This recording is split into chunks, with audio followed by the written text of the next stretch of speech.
नमस्कार दोस्तों, मैं Dharmendra Verma online study with DK में आपका बहुत बहुत स्वागत करता हूं। यहाँ पर देखिए जो यूपी टेट का एग्ज़ाम है, आज 23 जनवरी है। यूपी टेट का एग्ज़ाम क्लियर हो चुका है, फर्स्ट शिफ्ट का और सेकंड शिफ्ट का दोनों का क्लियर हो चुका है। तो फर्स्ट शिफ्ट के हमने जितने भी सब्जेक्ट हैं, जितने भी विषय हैं, सभी के एक एक करके वीडियो अपलोड कर दिए हैं। यदि आपने नहीं देखा है वो आंसर की सभी, तो उनको देख लीजिएगा। सेकंड पेपर में हमने बाल विकास का अपलोड कर दिया है पेपर। यहाँ पर अब आपको हिंदी का पेपर मिलेगा जिसमें 30 प्रश्न मिलेंगे। आप अपना प्रश्न पत्र अपने पास रखिएगा। जो प्रश्न पत्र है पंकज कुमार जी ने पहुँचाया, जो कि मेरठ उत्तर प्रदेश से है, उनके द्वारा ये प्रश्न पत्र पहुँचाया गया है। तो उनका हम बहुत बहुत धन्यवाद करते हैं, उन्होंने समय निकाला और ये प्रश्न पत्र हमें दिया। तो यहाँ पर आपको 30 प्रश्न मिलेंगे। अपना प्रश्न पत्र अपने पास रखिएगा और यहाँ पर हिंदी निकाल लीजिएगा और अपने जो अंक हैं वो यहाँ पर देख लीजिएगा कि 30 प्रश्न में आप कितने नंबर आ रहे हैं। तो अंत में जरूर बताइएगा कि आज का जो वीडियो है वो आपको कैसा लगा और 30 प्रश्न में आपको कितने नंबर आए।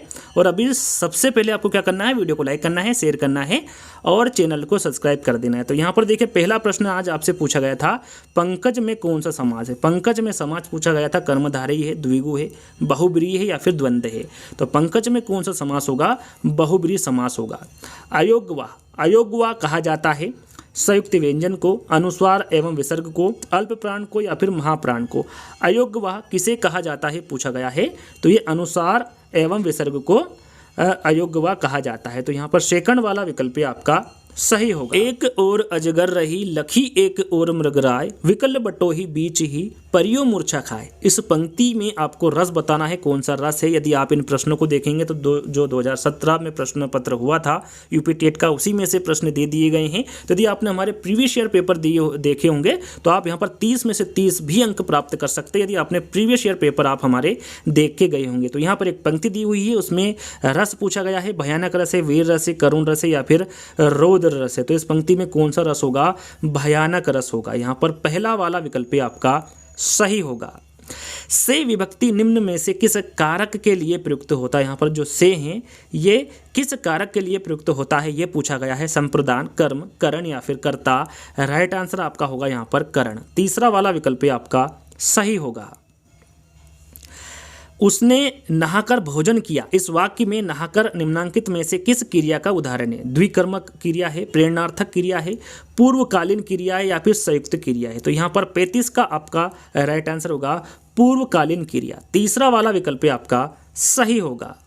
सूफी संतों की शैली है, गजल है, मसनवी है, तर्जुमा है या फिर मरसिया है। राइट आंसर आपका होगा मसनवी। याद रखिएगा सूफी संतों की जो शैली है वो किस प्रकार की है, मसनवी शैली है। गुड़िया भीतर गुड़िया के रचनाकार कौन है। प्रभा खेतान है, मैत्री पुष्पा है, उषा प्रियवदा है या फिर कृष्णा सोबती है। राइट आंसर आपका होगा यहाँ पर मैत्री पुष्पा। जो गुड़िया भीतर गुड़िया है इसके रचनाकार कौन होंगे, मैत्री पुष्पा होंगे। सो अनाज एक सुजान के रचनाकार का नाम आपको बताना है। बाल मुकुंद गुप्त है, बालकृष्ण भट्ट है, सरदार पूर्ण सिंह है या फिर बद्री नारायण चौधरी है। तो यहाँ पर 38 का आपका राइट आंसर होगा बालकृष्ण भट्ट। यहाँ पर बालकृष्ण भट्ट सो अनाज एक सुजान के रचनाकार होंगे। गोस्वामी तुलसीदास का निधन वाराणसी के किस घाट पर हुआ था। राम घाट, अस्सी घाट, मणिकर्णिका घाट या फिर दशाश्वमेध घाट। तो यहाँ पर जो गोस्वामी तुलसीदास जी का जो निधन हुआ था वाराणसी के 80 घाट पर हुआ था। कहाँ पर हुआ था, 80 घाट पर हुआ था। चलिए अगला प्रश्न आपसे पूछा गया था कि भक्तमाल के रचनाकार। यहाँ पर देखिए भक्तमाल के रचनाकार के बारे में पूछा गया है। विष्णुदास है, केशवदास है, सुंदरदास है या फिर नाभादास है। आपका 40वें का आंसर होगा नाभादास। फोर्थ वाला विकल्प आपका सही होगा। कौन सा वाक्य शुद्ध है। गलियों को चौड़ा करना आवश्यक है। परशुराम के यहाँ पर देखिए कौन सा वाक्य शुद्ध, यहाँ पर शुद्ध वाक्य पूछा गया था। आपका राइट आंसर होगा वृक्षों पर कोयल कूक रही है। यह जो वाक्य होगा ये आपका शुद्ध होगा। विद्यार्थी में कौन सी संधि। यहाँ पर विद्यार्थी में सरल सा प्रश्न पूछा गया है, विद्यार्थी में कौन सी संधि होगी। तो आप सभी को पता है इसमें दीर्घ संधि होगी विद्यार्थी में। कानन का पर्यायवाची शब्द। कानन का पर्यायवाची शब्द क्या होगा। वन होगा, विहिप होगा, इनमें से कोई नहीं या फिर पुष्प होगा। कानन का पर्यायवाची शब्द पूछा गया है। आपका राइट आंसर क्या होगा यहाँ पर वन। कानन का जो पर्यायवाची शब्द होता है वो वन होता है। वाक्य विग्रह का अर्थ। यहाँ पर देखिए जो वाक्य विग्रह का अर्थ आपसे पूछा गया है तो इसका अर्थ होता है वाक्य खंडों को अलग अलग करके उनका संबंध बताना। पहला वाला विकल्प आपका सही होगा। बिनु पग चले सुने बिन काना, कर बिनु कर्म करे विधि नाना। इस पंक्तियों में प्रयुक्त अलंकार है। इस पंक्ति में आपको अलंकार बताना था। असंगति अलंकार है, विषयोक्ति अलंकार है, दृष्टांत अलंकार है या फिर विभावना अलंकार है। तो इसमें कौन सा अलंकार होगा? इसमें विभावना अलंकार होगा। निम्नलिखित में से वाचन शिक्षण की विधि यहाँ पर कौन सी नहीं है पूछा गया था। व्याख्या विधि, अनुध्वनि विधि, समवेत पाठ विधि या फिर ध्वनि साम्य विधि। तो यहाँ पर आपका राइट आंसर क्या होगा?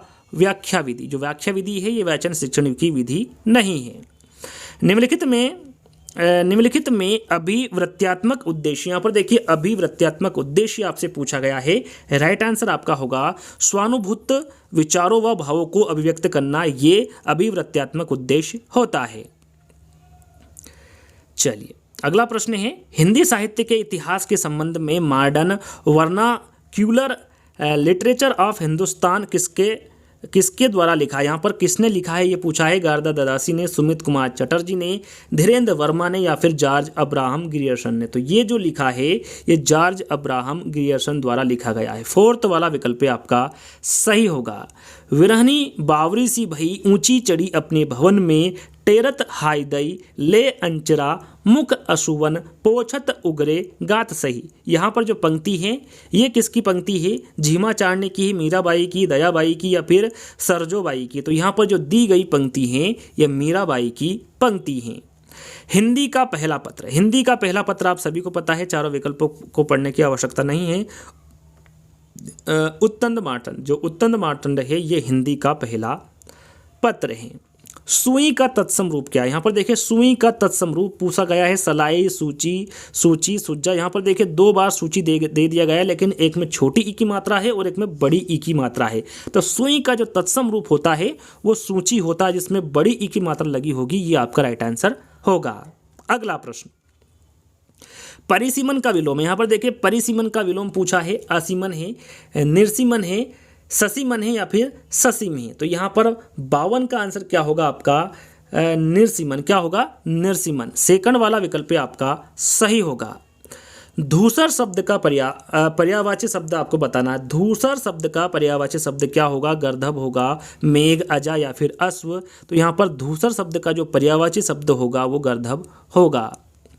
भूतों अर्थात जीवों द्वारा होने वाला दुख वाक्य के लिए एक शब्द बताइए। यहाँ पर देखिए भूतों अर्थात जीवों द्वारा होने वाला जो दुख है वाक्य के लिए एक शब्द बताना है। आदि देहिक होगा, आदि भौतिक होगा, आत्मघाती होगा या फिर आदि देविक होगा। तो राइट आंसर आपका होगा यहाँ पर जो एक शब्द पूछा गया था तो आदि देहिक होगा। यहाँ पर पहला वाला विकल्प आपका सही होगा। ऊंट की चोरी निहुर निहुर का अर्थ, यहाँ पर देखिए ऊंट की चोरी निहुर निहुर का अर्थ आपसे पूछा गया था। राइट आंसर आपका होगा बड़े काम छिपकर नहीं किए जा सकते। ये ऊंट की चोरी निहुर निहुर का अर्थ होता है। चलिए आगे बढ़ते हैं। आगे देखिए एक यहाँ पर देखिए एक पद्यांश दिया हुआ था। निम्नलिखित अवतरण को ध्यानपूर्वक पढ़कर प्रश्न संख्या आपको 56 से 60 तक का सही विकल्प चुनकर बताइएगा। यानी कि 56 से 60 तक यानी कि 6 प्रश्न आपको इस गद्यांश को आपको या फिर इस अवतरण को पढ़ना है और इसी में से आंसर देना है। तो इसको पढ़ लिया होगा आपने। तो हम डायरेक्ट यहाँ पर प्रश्न की ओर बढ़ते हैं। धर्म पालन करने में बाधा डालने वाली प्रवृत्तियाँ कौन सी होती है? आलस्य की अधिकता होती है, धर्म का ज्ञान न होना, जानकारी की कमी या फिर कमजोर मन, उद्देश्य का निश्चित न होना तथा चंचल मनोवृत्ति का होना। तो यहाँ पर 56 का आंसर होगा कमजोर मन, उद्देश्य का निश्चित न होना तथा चंचल मनोवृत्ति का होना। संसार के बड़े बड़े लोगों ने सबसे श्रेष्ठ माना है परोपकार को, सदाचार को, अपने कर्तव्य को या फिर उत्तम चरित्र को। राइट आंसर आपका 57 का होगा अपने कर्तव्य को। तीसरा वाला विकल्प आपका सही होगा। निर्बलता शब्द में उपसर्ग और प्रत्यय का सही विकल्प आपको चुनना था। यहाँ पर आपको उपसर्ग और प्रत्यय का सही विकल्प चुनना है। तो राइट आंसर 58 का होगा आपका निर्बल और अता। यहाँ पर देखिए निर्बल अता ये आपका उपसर्ग और प्रत्यय निर है। इसमें देखिए निर उपसर्ग लगा हुआ है और अता प्रत्यय लगा हुआ है और जो बल है ये यहाँ पर मूल शब्द है। तो निर्बल और अता इसमें निर्बलता में ये उपसर्ग और प्रत्यय लगा हुआ है। तो तीसरा वाला विकल्प आपका सही होगा। कायर की भाववाचक संज्ञा है। यहाँ पर कायर की भाववाचक संज्ञा आपको बतानी थी। तो क्या होता है कायर का जो भाववाचक संज्ञा होगा वो कायरता होगा। तीसरा वाला विकल्प आपका सही होगा। चलिए अंतिम प्रश्न है हिंदी का, अपना मतलब निकालने वाला के लिए उचित शब्द क्या है? स्वार्थपरक है, स्वार्थपरता है, कुटिल है या फिर स्वार्थी है? अपना मतलब निकालने वाले के लिए एक शब्द या फिर उचित शब्द आपको बताना था, तो क्या होता है? स्वार्थी होता है। तो यहाँ पर देखिए आपके हिंदी के 30 प्रश्न यहीं पर समाप्त होते हैं। आपको यहाँ पर कमेंट्स के माध्यम से बताना है कि आपको इन 30 प्रश्नों में कितने नंबर आ रहे हैं। आगे भी जो सब्जेक्ट बचे हुए, जैसे कि हमने बाल विकास का बना ही दिया है, ये हिंदी का है। बाकी आपका जो सामाजिक विज्ञान है, इंग्लिश है और गणित विज्ञान है, इनका भी हम जल्दी ही वीडियो बनाकर अपलोड कर रहे हैं। तो आप हमारे चैनल पर विजिट करते रहिएगा, क्योंकि आपको नोटिफिकेशन नहीं मिलेगी। बहुत सारे वीडियो हम अपलोड कर चुके हैं इसकी वजह से। तो आप थोड़ी थोड़ी देर बाद हमारे चैनल पर विजिट करते चलिएगा, ताकि आपको वीडियो मिलते रहे और आप आपका आकलन करते रहे। तो आपको जरूर बताना है कि आज का वीडियो आपको कैसा लगा और 30 प्रश्नों में आपको कितने नंबर आए। तो जल्दी दोस्तों एक वीडियो के साथ मिलेंगे, जब तक के लिए धन्यवाद।